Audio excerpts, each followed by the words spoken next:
travel from this country back to Vietnam or the other way. I want to do internet as a mean to do the direct connection between the two countries, because now not all the products is the physical products. Many products can be just sent by email, by the store, online storage like Google Drive, Dropbox, something like that. And you can see that it means that because in Vietnam the labor cost is cheap, people are very skillful for making products, and I can be in Taiwan, I can be the distributor for that. I use internet for transferring the products from Vietnam back to Taiwan. It means that I can be the distributor and to contact to the end user in Taiwan. And it means that we don't have to spend money for transportation, no need for labor maneuver from two countries. And also I can transfer the products instantly, just within hours. And so many other benefits from this kind of model. So this guy, I want to adopt this model in my companies. And the reason why I want to create a startup, yes, I want to be, because I really love Taiwan. When I stay here for many years, and I see that Taiwan is very beautiful country with great people, and I want to be rich. Also, everybody wants to be rich, right? I want to be a boss of my own company. I want to just build up my own company also, and I want to focus on the same products that Mr. Chris has just introduced to you. Because in Taiwan, when I find the market, I see that in Taiwan there's almost no product like this. All the products like this is not so many, and the cost of this product like this in Taiwan is very expensive because of many things. For example, the labor cost, the technology investment. But in Vietnam, I always thought that in Vietnam, the such kind of high-tech is not as popular like in Taiwan. But actually in Vietnam it's more popular. Even that Vietnam is very low, not as developed as in Taiwan, but actually in Vietnam it's more popular than in Taiwan, and the cost is very cheap. So that's why I want to collaborate with Mr. Chris. And we do in Taiwan, we do the marketing and distribution and meet the customer all over the world, not only in Taiwan, but in other markets like China, Japan, and also USA. Whatever we have, we can find the customer. And he will be our R&D center and also the production centers. So we are helping them with our management techniques, and they will be our production team. And also we, based on like the optimization of resource efficiency, and that to use the Vietnamese skill and cheap labor costs, and with the new management techniques in Taiwan. So the model is that I and Chris now is that first phase we build two separate companies because we want to test if the models work well or not. And then in the second phase, we build the joint venture of Mr. Chris and me. We build a same company in Taiwan. We can call for the venture investment, and so our ultimate purpose is to be a multinational brand, multinational companies that to have products all over the world, not only in Taiwan, not only in Vietnam, but in other countries, because our products, whatever the newest technology that companies like Google, like Microsoft, like Apple, they get, then we can make these kind of products. So certainly that we can distribute this product in other countries also. So what is the base? Certainly that when we create the collaboration, we call it borderless collaboration. What we need because we really need to trust each other. This is very important. In the model of business now, trust is something that is really hard to get it between the partners. So because Mr. Chris and me, actually, we have a very long-term relationship before, like more than 10 years already. And so we really trust each other. And also we respect each other. And we base our collaboration based on the mutual benefits. And also, when the business establish the collaboration between the two countries, we have to change our mind, because there's a lot of difference between the culture, between the two countries, between the customer requirements in Taiwan is totally different with the customer requirements in Vietnam, and the quality requirements also very different. And also, in this case, that we have to build our long-term collaboration. Otherwise, if we do something that's short-term, that is kind of waste for us, both in time, both in money. And yes, you can see that there are a lot of challenges for us. That limited information in the Taiwanese market, and also with the customer, and also the language barrier, because I don't know Chinese. I can only speak in English. I don't know how to get the customer. And also the working culture differences. And that is why I need to find a partner in Taiwan to help me to deal with this difficulties. Vincent, can you stand up for everybody to see you? To introduce Mr. Vincent. Mr. Vincent, actually, he is the co-founder of the Folia. He is also have products in AR and VR products before. And when he wanted to expand the market in Vietnam, not in Taiwan. But then I convinced him to be my partner and to help me with dealing with the challenges when doing business in Taiwan. So I really encourage that if you want to open your business in other countries, you need to find a partner. If you do by yourself, there's a lot of problems, because you need to understand about the local conditions. So we have to write an agreement, and every terms of agreement, we have to hire a law company to help us with the bidding, establish the partnership. And it is when a few days ago we established the partnership between I and Vincent to build up my company here in Taiwan. So thank you for your attention. So yeah, we would like to thank Louis firm for helping Alex and Vincent. Thank you a lot for your support about legal issue and patent issues. So the legal and legal IP issues also one of the service that STARTBOARD provide to the startup.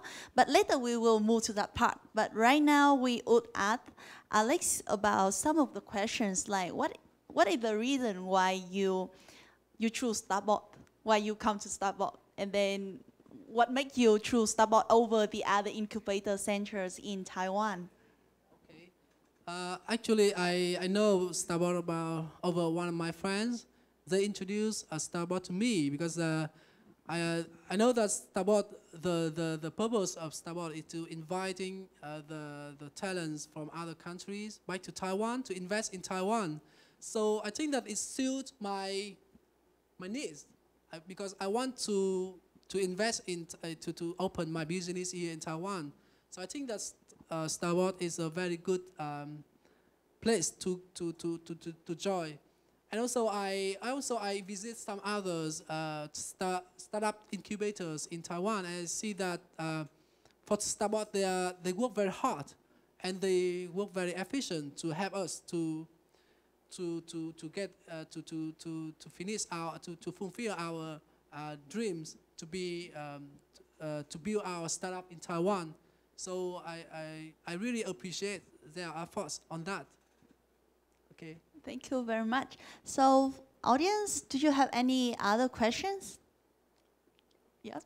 Okay, thank you.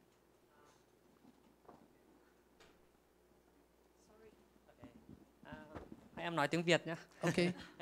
Em có thể, ok, trước khi em hỏi cho anh Chris trước đấy. Okay. Vì anh có nói về mấy công nghệ nó khá là mới. Thì em cũng làm về công nghệ thông tin ở Việt Nam. Thì em tự hỏi cái core value của công ty anh là gì? Tức là cái phần R&D ấy của công ty anh có không? Đấy chính là cái giá trị, theo nghĩ thì là cái giá trị, bản chất là cái giá trị của công ty anh để làm nó khác biệt. Thì em không thấy ở trong cái bài thuyết trình của anh là một. Hai là cái core value đấy của anh có đủ tốt so với thế giới hay không? Vì thực sự cái chất lượng công nghệ thông tin ở Việt Nam, kỹ sư công nghệ thông tin nói chung ở Việt Nam, theo em thấy, đánh giá bản thân của em thì nó còn khá xa so với thế giới. Còn câu hỏi cho anh, anh Trương, thì anh có nói về cái gọi là chip label.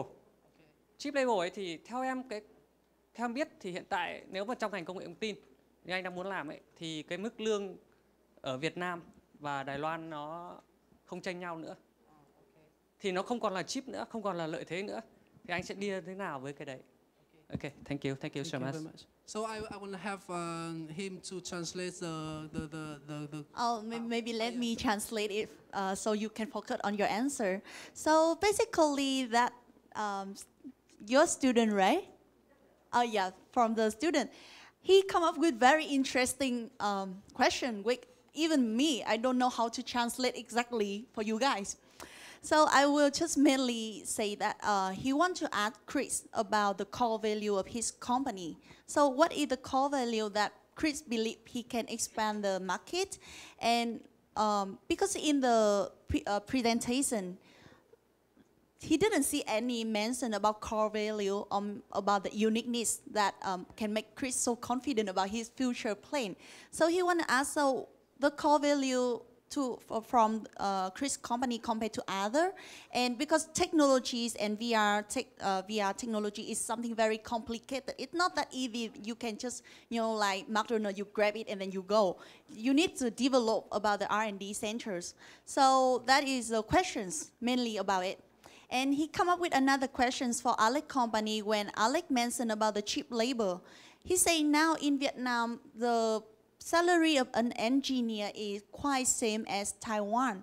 So basically it's not the cheap labor anymore. So if Alex wants to open the company in Taiwan, how can he deal with the problem about the labor? So that's basically about two questions. And sorry if I don't translate it very well. So now this is the answer from our guest speaker. Trả lời bằng tiếng Việt hay bằng tiếng Anh và tiếng Việt nhé? Oh, you can answer by Vietnamese and I help you translate. Ok, xin cảm ơn bạn. Trước tiên là về cái mà câu hỏi của bạn ấy thì là về cái ngành công nghệ thông tin ở Việt Nam đi chậm sau thế giới ấy, thì đối với mình thì nó không chậm hơn đâu. Chẳng qua là do góc nhìn thôi. Như mình nói ngay từ đầu ấy, mình chỉ là một hạt cát, một cái hạt pixel trong cả thế giới. Do vậy mà nếu mà bạn nhìn gần ấy thì hạt pixel nó to, còn nhìn xa thì hạt pixel nó bé tí. Bản thân mình cũng vậy. Như cả cái vũ trụ này, nếu mà bạn nhìn đủ xa thì nó chỉ là một cái chấm thôi. Nhưng mà bạn ở ngồi đây thì bạn nằm trong một cái phòng khoảng độ 80 m² này thì bạn vẫn rất là to. Đấy thì là do vậy mà mình phải thay đổi cái mindset của mình đi, thay đổi cái góc nhìn thì nó sẽ tiếp cận được cái điều đúng hơn là công nghệ thông tin nó không có giới hạn. Nó chỉ quan trọng là trong cái tư duy của mình ấy, là mình nhìn nó ở góc nhìn nào. Về cái bản chất của VNI thì cái core value của VNI chính là innovation và cái client solution. Thì là VNI có phòng ban chính là cái phần project account kìa. Như bạn nhìn ở trong kia, lúc ấy có thể nói qua hơi nhanh, các bạn không hiểu rõ. Thì có cái phần đội project account ấy là sẽ chịu cái phần mà liên quan đến việc là client solution. Với cái kinh nghiệm của VNI đến bây giờ là hơn 10 năm ở trong cái lĩnh vực mà liên quan đến các cái lĩnh vực marketing và bất động sản. Thì do vậy mà cái phần marketing bất động sản, kể cả về làm phim, phân tích các cái phần tư duy thuộc về vỏ não, nó gọi là neuroscientist. Thì do vậy mà bên VNI hiểu rất là rõ về cái insight của từng người, insight của từng tệp khách hàng và insight của từng cái field, tức là từng cái thị trường ấy. Do vậy mà cái phần mà client solution của VNI là rất là mạnh. Thì mình có thể là tác động đến tâm trí của người ta, có thể làm người ta khóc, có thể làm người ta cười, có thể làm người ta chia sẻ một cái gì đấy. Thì nếu mà mình có thể là giới thiệu cho bạn sau, nếu mà cần một vài cái gọi là cái video hoặc là những cái hình ảnh của bên mình ấy, nó tác động đến tâm trí của người ta rất cao. Thì cái đấy là phần cốt lõi đầu tiên, nó đánh thẳng vào cái insight của người xem. insight của người bằng thông qua cái visual cặp mắt. Cái thứ hai là phần innovation. Cái phần innovation là cái khả năng mà tích hợp sản phẩm để đổi mới. Thì đối với VNI ấy, thì toàn bộ những cái thứ mà công nghệ thông tin hay là 3D hay là phim hay là ảnh nó chỉ là một công cụ. Và thông qua cái công cụ đấy mình tác động đến tâm trí người ta ra sao bằng cách tích hợp các cái giải pháp lại với nhau. Ví dụ như là nói về innovation thì là cái thế mạnh của VNI là làm content. Và làm content thì nó có âm thanh, nó có hình ảnh, nó có âm thanh, hình ảnh, ngôn từ. Đấy, thì là tất cả những cái thứ đấy mình hòa trộn làm sao để việc là cái content nó là kinh và mình tác động đến cái tâm trí của người xem thôi. Đấy là nó là chính là visual communication, kết nối người ta bằng những cái hình ảnh, bằng cái nội dung đặc biệt. Còn lại là công nghệ thông tin hay bất kể cái gì đấy ấy, thì bạn chỉ là một nhân tố ở trong cả một chuỗi công việc. Giống như mình cũng vậy, mình cũng chỉ là một hạt cát trong VNI thôi. Thank you for giving me a very complicated answer to translate. I want to ask the student first, are you happy with this answer? Okay, so now can I help him to translate to other? One again. Thì mình xin trả lời luôn cái câu hỏi của bạn về cái labor code của Việt Nam ấy. Thì như chiều nay mình cũng nói chuyện với cả Alex về cái việc mà cái giá. Thực ra là nếu mà mình đánh giá từ góc nhìn gọi là giờ lao động hoặc là mức sống ấy thì mình không thể so sánh được. Nhưng mà cái của VNI hướng tới là nó về mặt giá trị của sản phẩm và phục vụ mục tiêu marketing và business cụ thể. Do vậy mà giá của nó nói chung là bằng nhau và thậm chí là nó sẽ cao hơn. Về nguyên lý là như vậy, mình không bán sức lao động, mình bán giá trị của sản phẩm. Đấy, do vậy mà có thể là Alex cũng chưa hiểu rõ cái vấn đề đấy, nhưng mà là dần dần mình sẽ tìm cách để giải quyết cho nó phù hợp hơn. Đấy, nhưng mà mình đồng ý với bạn, giá là sẽ equal bằng nhau cả thế giới, càng ngày càng phẳng. Càng ngày càng ngắn rồi, bây giờ là closer, gần nhau hơn rất là nhiều. Okay, so for the first questions about the core value of the company, Chris just say he doesn't think Vietnam is less developed than any other country in the world about technologies. It's more about the visions, the way people seeing it. Like if you see Vietnam as a developing country, then it's a developing country. But if you see Vietnam as a potential country, then it's become a potential country. So it's more about the mindset. So he say there's nothing there's to compare between the Vietnam or the other country in the world about the technology development. And for his company, the core value is not about what he's doing. It's more about how they're running the company. And then they point out the very, very important point is the project account and the innovation. So to them, the VR, the 3D visualization is just a way to get to the market. They don't really focus on that part. Don't focus on the tool or the way they're running the projects. The thing they want to see is how to communicate with the people by their insight, how to connect the people mindset with each other, and then how to show it in a visualable way. So that's what make Chris believe that is they core value, because the way they see the technology, the VR thing is different to the other company.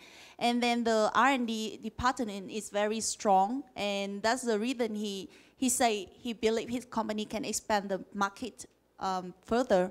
And also he mentioned about the cheap labor. He agreed with the student that now in Vietnam the labor is not cheap anymore, because it's not only we working based on the hour or we working based on the salary. It's more we working on the quality of the product, depend on what we bring to other. So he will try to address that problem when it's come to the joint company with Alex in Taiwan, that they will definitely need to do research more about the labor cost and how to make the Vietnamese engineer have their position in the market. So my translation is not really correctly, but it's kind of briefly for you to understand what they want to share with you guys for today. So any other questions? Yep.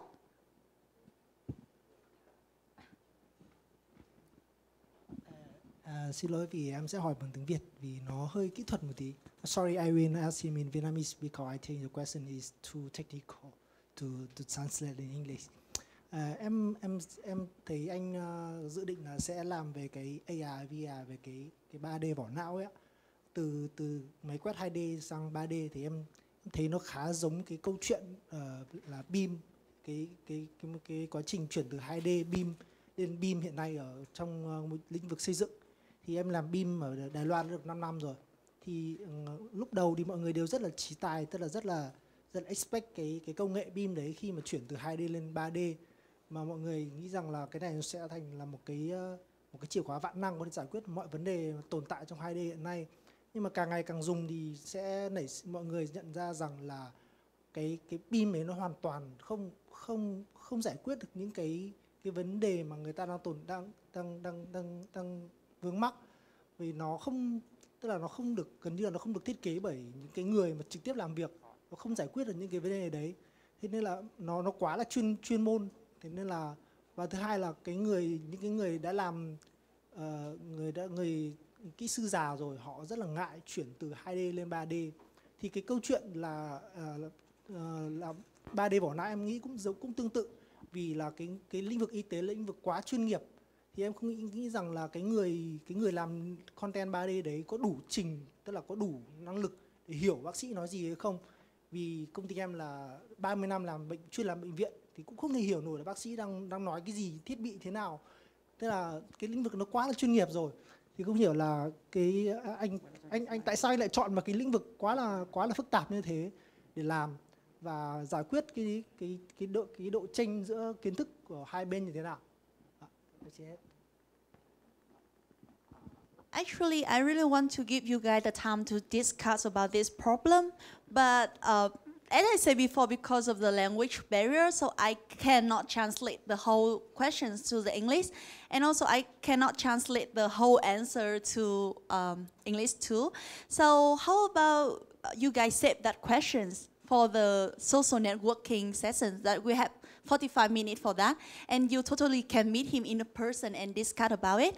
So it's more convenient for our guest speaker and also for the audience. I'm really sorry about this, but yes, please understand I'm not a professional translator.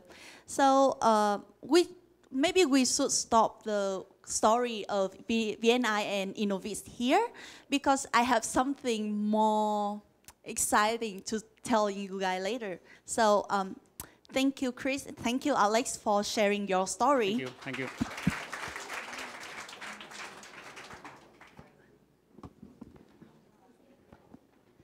So along the time, we just hear all the story based on the very startup view, like how people do business.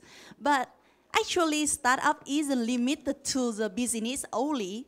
That now I would like to introduce you a very academic startup we call the Vietnamese Experts Association in Taiwan. They are also the startup, but not only how to make money or how to run the business, but also sharing more about the academic field and more about the student and the professional field. That I would like to invite to the stage Mr. Tạ Văn Đại and Mr. Dương Văn Tuyển, who is the representative for Vietnamese Experts Association in Taiwan, to sharing their story.